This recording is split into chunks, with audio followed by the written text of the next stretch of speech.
تصور کن اگه قرن 19 توی قلب اروپا به دنیا می اومدی، خیلی زود شاید 4 یا 5 سالگی خانوادت برای اینکه شکم خودشون رو سیر کنن تو رو به یک کارخونه دار اجاره میدادن. از همون لحظه دوران کودکی بچه‌ها توی کار اجباری و سختی و مشقت می‌گذشت. خیلی‌ها به دوران نوجوانی و بزرگسالی نمی‌رسیدن و می‌مردن. توی انقلاب صنعتی بچه‌ها توی شیفت‌های طاقت فرسای 12 تا 18 ساعته کار میکرد. قبل از اینکه خورشید حتی طلوع کنه، نگهبان با چوب همه رو از خواب بیدار میکرد. بعضی اونقدر خسته بودن که حتی ضربه چوب هم بیدارشون نمیکرد. اون وقت سطل آب یخ رو روی سرشون خالی میکردن تا دوباره بتونن سر کار حاضر بشن. خیلی از این بچه‌ها قد و قواره‌شون اونقدر کوچیک بود که مجبور میشدن 4 دست و پا زیر دستگاه‌های عظیم بخزن تا قطعات گیر کرده رو آزاد کنن. یه لحظه غفلت یا خواب‌آلودگی میتونست به قیمت از دست دادن دست یا پاشون تموم بشه. غذایی که بهشون میدادن یه تکه نون خشک یا سوپ آبکی بود، چیزی که فقط زنده نگهشون داره. خستگی، گرسنگی و ترس از شلاف 3 تا همراه همیشگی اون بچه‌ها بود. گاهی قد بچه‌ها اونقدر کوتاه بود که اصلا دستشون به دستگاه‌ها نمیرسید. برای همین کارفرما مجبورشون میکرد از نردبونای پوسیده بالا برن و روی ارتفاع کار کنن. دستگاه‌ها هیچ حفاظی نداشتن، فقط چرخدنده‌های غول‌پیکر و بیرحمی بودن که با سرعت میچرخیدن. کافی بود یکی از بچه‌ها تعادلش رو از دست بده، سقوط کنه و مستقیم توی دهن باز اون چرخ‌ها بیفته. قطع دست یا پا چیز عجیبی نبود. حتی مرگ هم یک اتفاق معمولی بود. هیچی نمیتونست جلوی خشونت اون ماشینا رو بگیره. و بدتر از همه این که هیچ کارفرمایی حاضر نبود دستگاه رو خاموش کنه تا سرعت خط تولید کم بشه.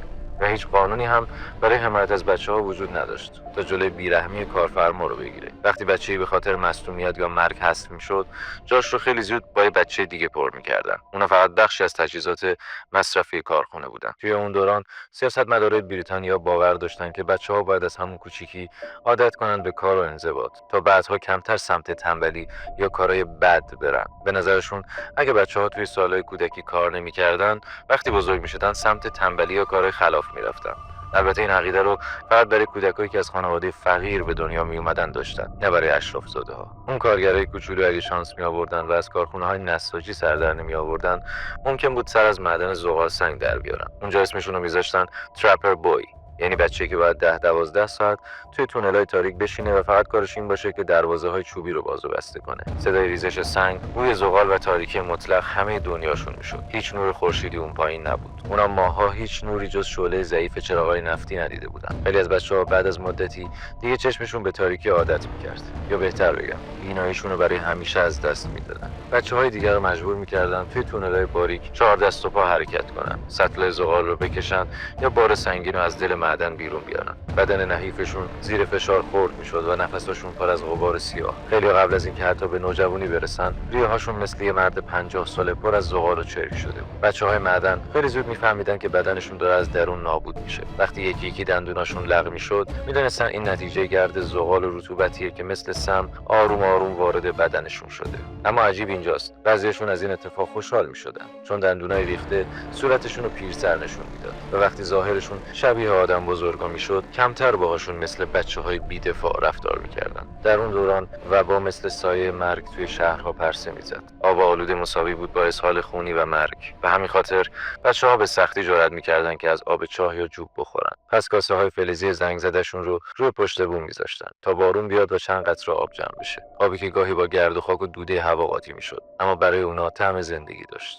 و اگه مریض میشدن، هیچ کس نباید میفهمید. بچه‌ها سعی میکردن سرفه‌هاشون رو قورت بدن، عرق تبدارشون رو با آستین پاک کنن تا جای ممکن لبخند بزنن تا ضعیف به نظر نرسن، چون کارفرما برای لحظه‌ای درنگ نمیکرد. اگه یه بچه از پا میافتاد، خیلی راحت جاشو با یه بچه دیگه پر میکرد. در نگاه اونا بچه‌ها قطعات یدکی خط تولید بودن، مصرفی، ارزون و قابل جایگزین. گاهی در خوابگاه‌های نمور و شلوغ صدای سرفه‌های خشک و طولانی تا نیمه شب ادامه داشت. همه میدونستن اون سرفه‌ها نشونه بیماریه، ولی هیچکس چیزی نمیگفت، چون اگه نگهبان یا سرکارگر میفهمید، اون بچه فردا دیگه سر کار نبود و هیچکس هم از سرنوشتش خبری پیدا نمیکرد. معمولا گرسنگی به بچه‌ها خیلی فشار می آورد. کارفرما غذای بچه‌ها رو تامین نمیکرد. بچه‌ها خودشون رو با باقی مونده غذای حیوونا سیر میکردن یا موشای مرده کنار کارخونه رو می‌خوردن. حتی اگه بدمزه یا بوگندو بود، چون یه لقمه بد بهتر از خالی بودن شکمشون. گاهی تکه‌های نون کپک زده رو می‌تراشیدن و بقیه‌شو می‌خوردن. بعضی وقتا بچه‌ها توی کارخونه تکه‌های زغال نیم سوخته رو می‌جویدن تا شکمشون ازشون فریب بخوره و کمتر صدا بده. شاید سیر نمی‌شدن ولی برای چند ساعت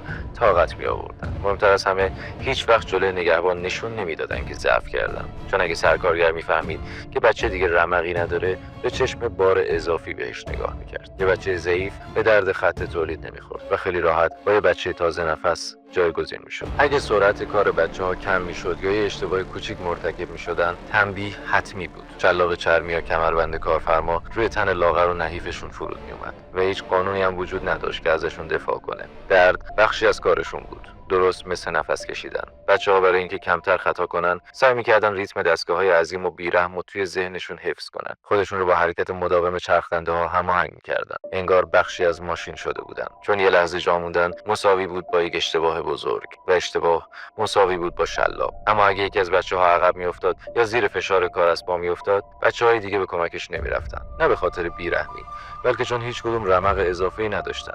نیرویی برای همدلی باقی نمونده بود. کارفرما همیشه دنبال مقصر میگشت، نه دنبال راهی برای درست کردن کار. این جستجوی بی‌وقفه برای پیدا کردن گناهکار انسانیت رو بین بچه‌ها خشکونده بود. هر بچه فقط به فکر زنده موندن خودش بود و از ضربه بعدی فرار میکرد. در نهایت کارخونه موفق شده بود چیزی رو بسازه که از هر ماشینی ترسناکتر بود. بچه‌هایی که یاد گرفته بودن برای بقا حتی به همدیگه هم رحم نکنن.